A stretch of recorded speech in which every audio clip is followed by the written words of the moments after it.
Hi everyone, welcome back to chemistry tactics.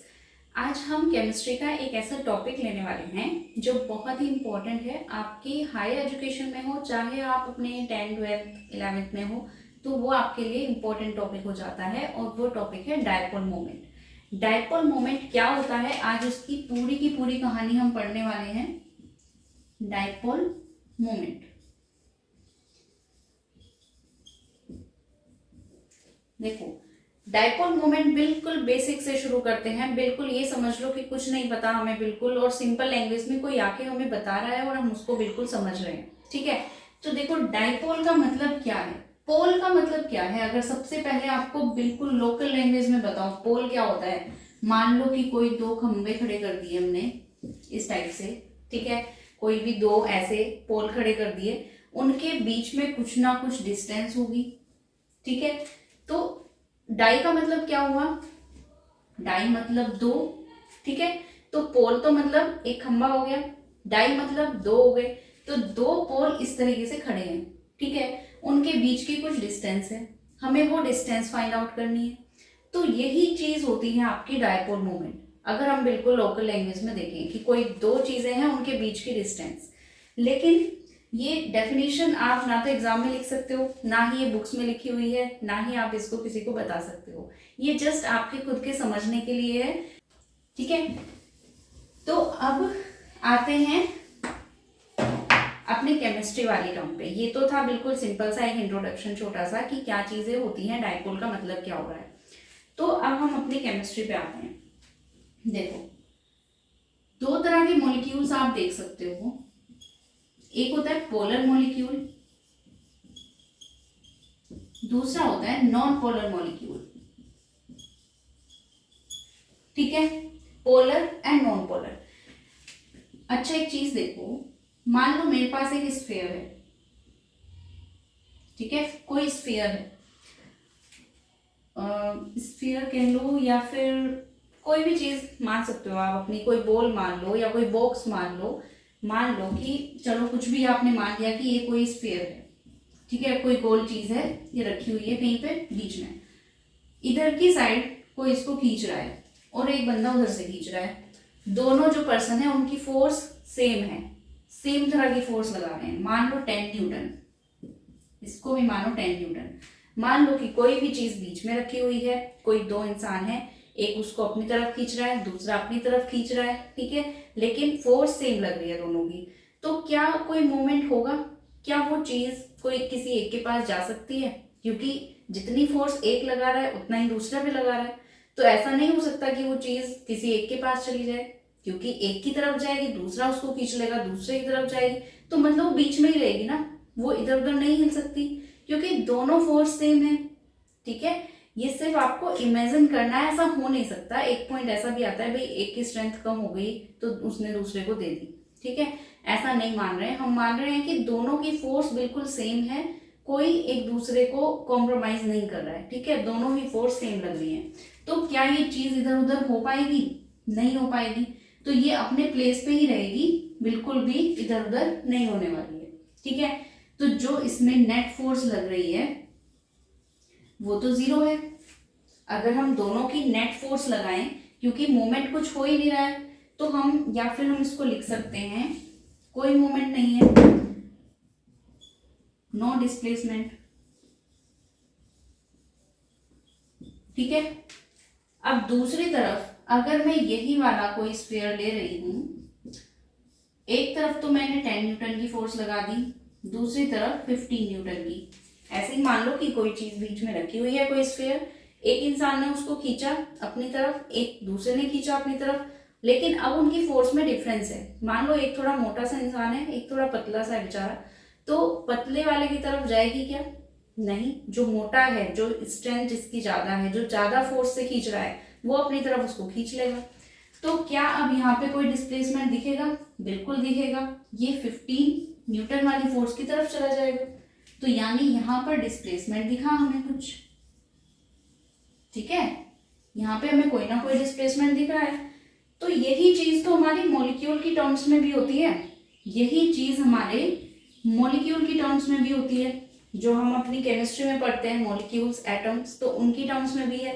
अब मान लो यही चीज हो रही है कि इधर भी हमारी कोई, अब यही चीज हम मान लेते हैं, हमारे कुछ मॉलिक्यूल्स हैं, मान लो कोई H2 मॉलिक्यूल्स हो गया, ठीक है, Cl2 मान लो, H2 मान लो, तो इनके इस तरीके से हमने इसको बना दिया कि ये कोवेलेंट बॉन्ड बन रहा है बीच में, और ये इस तरीके से हमारे दोनों के दोनों हाइड्रोजन एटम हैं।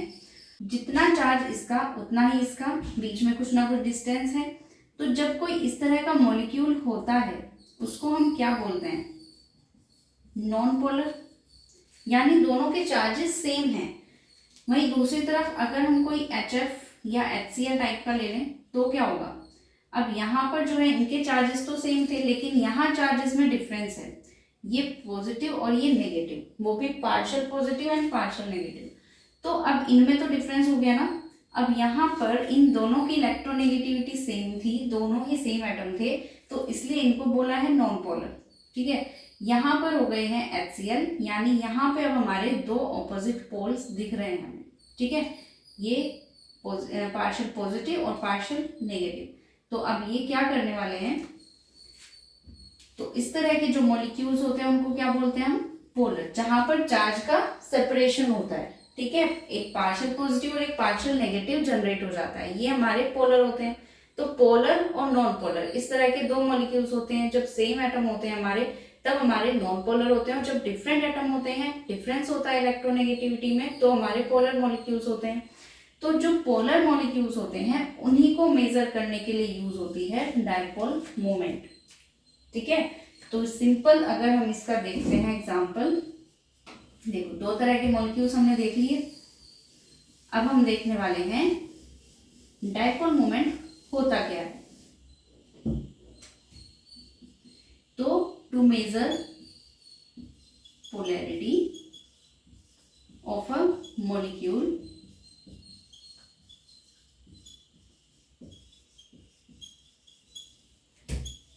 Dipole moment is used.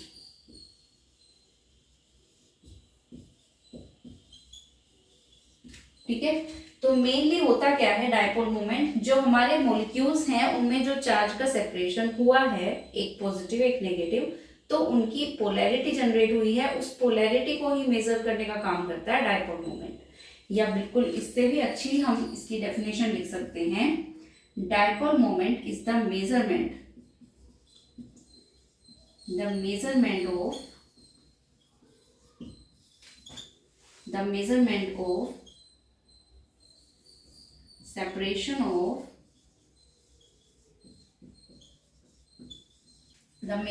of separation of two opposite charges, ठीक है। कोई भी दो ऑपोजिट चार्जेस हैं उनके सेपरेशन को मेजर करने का काम करता है डायपोल मोमेंट, ठीक है।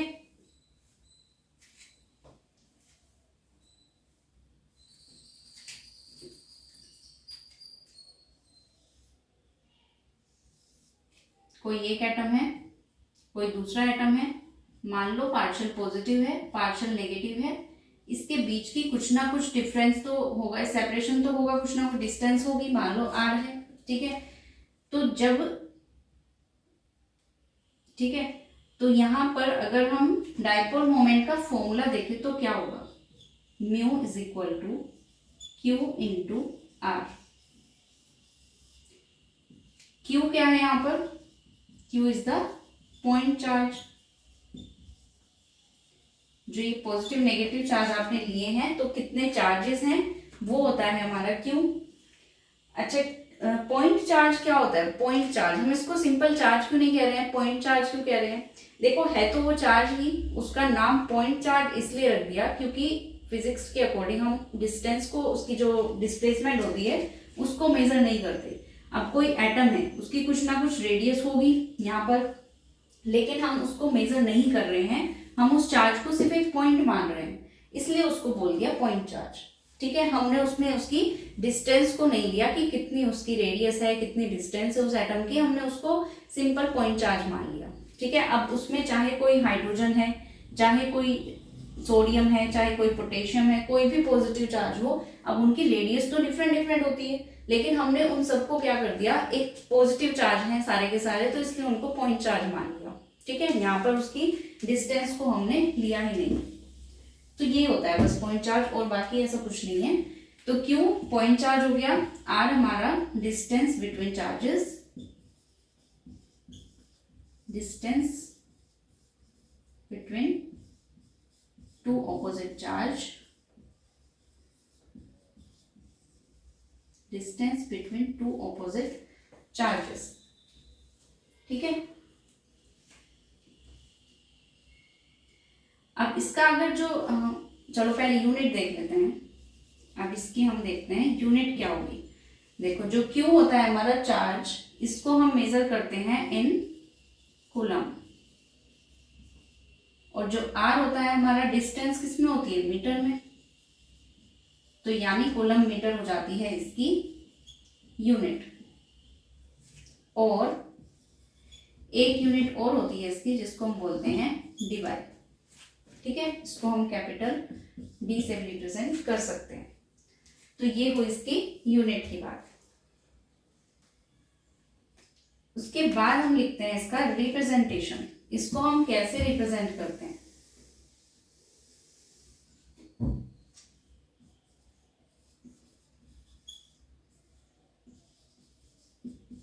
रिप्रेजेंटेशन से मतलब है कि हमें डाइपोल मोमेंट की डायरेक्शंस क्या होती है। देखो इसकी जो डायरेक्शन होती है ना, from positive to negative charge, कोई भी अगर हमारा HCl है मॉलिक्यूल और उस पर partial positive and partial negative है, तो इस डाइपोल की जो डायरेक्शन होगी हमारी, वो इस तरीके से होती है H से Cl की तरफ, जो ये ज्यादा इलेक्ट्रोनेगेटिव है। तो इसकी जो रिप्रेजेंटेशन हम कर रहे हैं ना, वो इस एरो से करते हैं। ये एक एरो होता है, इस पे पीछे क्रॉस ये बना होता है, तो इसकी रिप्रेजेंटेशन को हम ऐसे दिखाते हैं, from positive to negative charge होती है, और कह सकते हैं from less electronegative to, from less electronegative to high electronegative atom.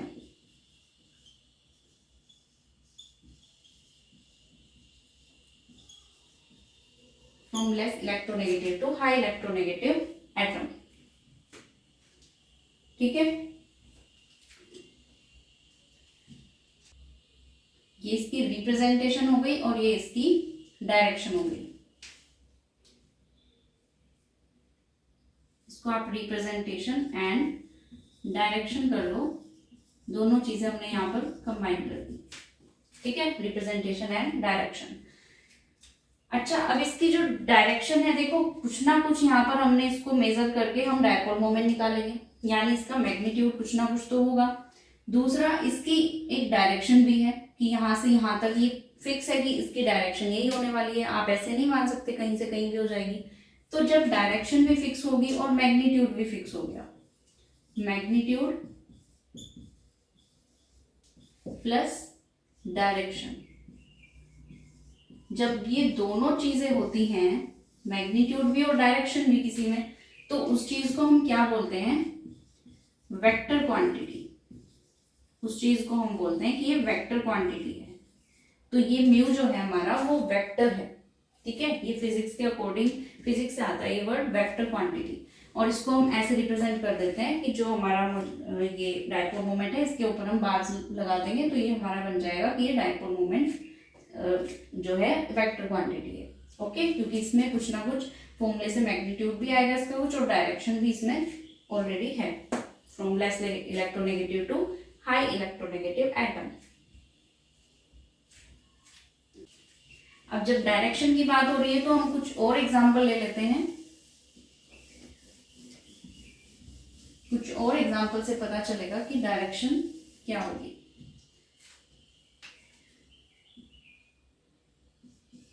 BF3 ले लेते हैं। तरीके की स्ट्रक्चर होती है इसकी, ठीक है। BF3 प्लैनर शेप होती है। F और B दोनों में कौन ज्यादा इलेक्ट्रोनेगेटिव है? देखो इलेक्ट्रोनेगेटिविटी का तो ये पता होगा कि जो लेफ्ट टू राइट हम जब पीरियड में जाते हैं लेफ्ट टू राइट, तो हमारी इलेक्ट्रोनेगेटिविटी इंक्रीज होती है, ठीक है। और जब डाउन द ग्रुप जाते हैं तो इलेक्ट्रोनेगेटिव जो है हमारी वो डिक्रीज होती है। Down the group electronegativity decreases and left to right increases, ठीक है। तो यहां पर जो हमारा बोरोन है, जैसे ही होता है ना hydrogen, helium, lithium, beryllium, boron, carbon, nitrogen, oxygen, fluorine, इस तरीके से सीरीज में होते हैं। तो यहाँ पर जो हमारा Li, बेरिलियम और बोरोन, यहाँ पर है बोरोन और फ्लोरीन, क्योंकि ये लेफ्ट टू राइट जा रहे हैं तो क्या होना चाहिए, यहाँ पर इंक्रीज होनी चाहिए इलेक्ट्रोनेगेटिविटी। तो यानी F की इलेक्ट्रोनेगेटिविटी ज्यादा होगी, तो जिसकी ज्यादा इलेक्ट्रोनेगेटिविटी है उसकी तरफ तो ये एरो बनता है, और जो ये वाला लेस इलेक्ट्रोनेगेटिव उसकी तरफ क्रॉस। सेम यही चीज हमारी इधर भी हो जाएगी, सेम यही चीज इधर भी हो जाएगी, ठीक है। तो जब सेम एटम है तीनों तरफ, तो अब तीनों तरफ से फोर्स लग रही है, सेम तरह की है, तो यहाँ पर भी क्या होगा, जो नेट डायपोल मोमेंट होगा वो जीरो होगा। तो यहाँ पर जो डायपोल मोमेंट होता है वो जीरो आता है, ठीक है, यानी म्यू की वैल्यू जीरो आती है, ठीक है। इस तरीके से इसकी डायरेक्शन होती है। फॉर एग्जाम्पल मान लेते हैं NH3। अब NH3 किस तरह की शेप होती है, कुछ ऐसी पिरामिडल शेप होती है, एक लोन पेयर भी होता है इस पे। तो देखो इसकी जो डायरेक्शन होगी, देखो अब लोन पेयर के केस में क्या होगा, अब लोन पेयर जो होते हैं हमारे वो क्या होते हैं, lone pairs are electrons with negative charge है। तो इलेक्ट्रॉन्स ही ना वो, विद नाइट्रोजन के वो वाले इलेक्ट्रॉन्स हैं जो जिनकी पेयरिंग नहीं हुई है, जो पेयर नहीं हुए हैं। नाइट्रोजन के पास 5 पेयर्स होते हैं, 5 इलेक्ट्रॉन्स होते हैं, 3 की तो पेयरिंग करा ली इसने, लेकिन इन 2 को तो बचे हुए हैं अभी। तो ये एक तरीके से क्या है, इसके इलेक्ट्रॉन्स ही तो हैं, और इलेक्ट्रॉन्स पे नेगेटिव चार्ज होता है, तो इसलिए lone pairs are electrons with negative charge. तो हम ये कहेंगे कि जो लोन पेयर्स होते हैं वो नेगेटिव चार्ज ही है। तो नेगेटिव चार्ज जो है वो इससे ज्यादा इलेक्ट्रोनेगेटिव होगा, तो इसलिए इसकी डायरेक्शन ये होगी। नाइट्रोजन H से ज्यादा इलेक्ट्रोनेगेटिव, इसलिए ये जो होगा इस तरीके से होगा, ठीक है। अब यहाँ पर देखो क्या हो रहा है, जो ये डायरेक्शंस हो रही है ना, ये भी नाइट्रोजन की तरफ जा रही है और नाइट्रोजन भी ऊपर की तरफ जा रहा है, तो सारी फोर्स जो है वो ऊपर की साइड लग रही है, बैक साइड में कोई है नहीं, तो इसलिए ये सारी फोर्स ऊपर की तरफ लग रही है, तो इसलिए इसका जो नेट डायपोल मोमेंट होगा वो जीरो नहीं होगा, ठीक है। This time the dipole moment will not equal to zero. इसके अलावा अगर हम NF3 ले लें तो क्या होगा, देखो सेम है स्ट्रक्चर, तो बस H की जगह F है, तो H की जगह F होने से क्या हो जाएगा, इस बार जो ये डायपोल मोमेंट की डायरेक्शन हो जाएगी वो चेंज हो जाएगी। तो अब इसका जो नेट डायपोल मोमेंट होगा वो जीरो के इक्वल हो सकता है, ठीक है। तो यानी डायपोल मोमेंट NH3 का ज्यादा होता है देन NF3, ठीक है। ऐसे ही हमारा CO2 होता है, ये वाली वैल्यू। ऑक्सीजन ज्यादा इलेक्ट्रोनेगेटिव है कार्बन से, तो ये डायरेक्शन इधर जाएगी और ये इधर की साइड, ठीक है। तो नेट जो अमाउंट होगा वो जीरो के इक्वल होगा, ठीक है। तभी तो ये सारे मॉलिक्यूल्स क्या है हमारे, नॉन पोलर ही तो हैं, क्योंकि इनमें नेट जो म्यू की वैल्यू है वो जीरो है, तो इसलिए हमारे क्या होते हैं, सारे नॉन पोलर ही तो होते हैं। फॉर एग्जाम्पल H2 ले लो,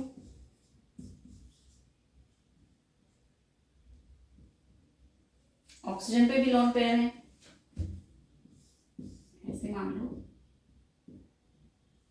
तो हाइड्रोजन से जो है इधर की साइड, इधर से इधर की साइड, तो सारा ऊपर की साइड लग रहा है फोर्स, तो नेट हमारा जो डायपोल मोमेंट है वो जीरो के इक्वल नहीं होगा। तो ये तो हमने कुछ डायरेक्शंस देखी डायपोल मोमेंट की, कि किस तरीके से डायपोल मोमेंट की डायरेक्शन होती है, हमने उसका फॉर्मूला देख लिया, यूनिट्स देख ली। तो ये हमारा डायपोल मोमेंट पता चल गया कि हाँ पोलर मॉलिक्यूल्स के केस में डायपोल मोमेंट जरूर होता है। ठीक है, जब भी पोलर मॉलिक्यूल्स की बात आएगी तो डायपोल मोमेंट वहां पर जरूर आएगा। पोलैरिटी को मेजर ही किया जाता है डायपोल मोमेंट से। अब एक चीज होती है हमारी इलेक्ट्रिक डायपोल मोमेंट।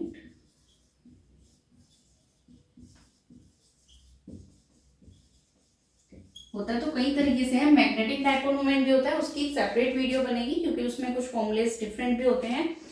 तो इलेक्ट्रिक डायपोल मोमेंट क्या होता है, ये डायपोल मोमेंट और इलेक्ट्रिक डायपोल मोमेंट ना ऑलमोस्ट सेम ही होते हैं, almost same.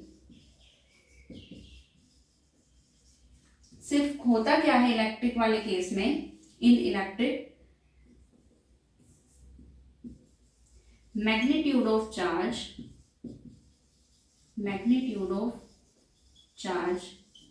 is same, magnitude of charge is same, only change in electronegativity, only change in electronegativity। सिर्फ इलेक्ट्रोनेगेटिविटी का डिफरेंस है, बाकी कोई डिफरेंस नहीं होगा। जो चार्ज का सेपरेशन हो रहा है वो सेम है। तो जैसे हमारा HCl ही लिया है हमने, H पे पार्शियल पॉजिटिव पार्शियल नेगेटिव, लेकिन जो इनका मैग्नीट्यूड है चार्जेस का वो सेम है। ठीक है, उनमें कोई डिफरेंस नहीं है, सिर्फ इलेक्ट्रोनेगेटिविटी डिफरेंस देख रहे हो ना, Cl की ज्यादा है H की कम है, तो सिर्फ इलेक्ट्रोनेगेटिविटी का डिफरेंस है, चार्ज का मैग्नीट्यूड सेम है। ठीक है, जितना चार्ज इसका उतना इसका, बस इनके साइन ऑपोजिट है। Magnitude of charge is same but opposite charges. ठीक है, चार्जेस जो हैं वो आपके पॉजिटिव और नेगेटिव ऑपोजिट हैं, सिर्फ साइन का फर्क है, बाकी वो सेम है। ठीक है, और इलेक्ट्रोनेगेटिविटी का डिफरेंस है। तो हम कह सकते हैं when equal and opposite charges, जब इक्वल और ऑपोजिट चार्जेस होते हैं तो उसको हम बोलते हैं इलेक्ट्रिक डायपोल मोमेंट। तो हम कह सकते हैं कि ऑलमोस्ट सेम नहीं, ये सेम ही है। ऑलमोस्ट क्या, इसको तो हम सेम ही बोलेंगे कि डायपोल मोमेंट और इलेक्ट्रिक डायपोल मोमेंट सेम ही है, क्योंकि सिर्फ इसमें डिफरेंस यही तो हो रहा है इलेक्ट्रोनेगेटिविटी का, बाकी सब चीजें सेम है। तो इसको चाहे डायपोल मोमेंट बोल लो या इलेक्ट्रिक डायपोल मोमेंट बोल लो, सेम ही बात है। ठीक है, तो ये था हमारा डायपोल मोमेंट का जो भी था, सब कुछ हमने देख लिया कि क्या क्या होता है डायपोल मोमेंट, उसके फॉर्मूला, यूनिट, डायरेक्शन, सब चीजें देख ली। पोलैरिटी मेजर करने के लिए होता है। तो this was all about dipole moment. Thanks for watching and keep learning.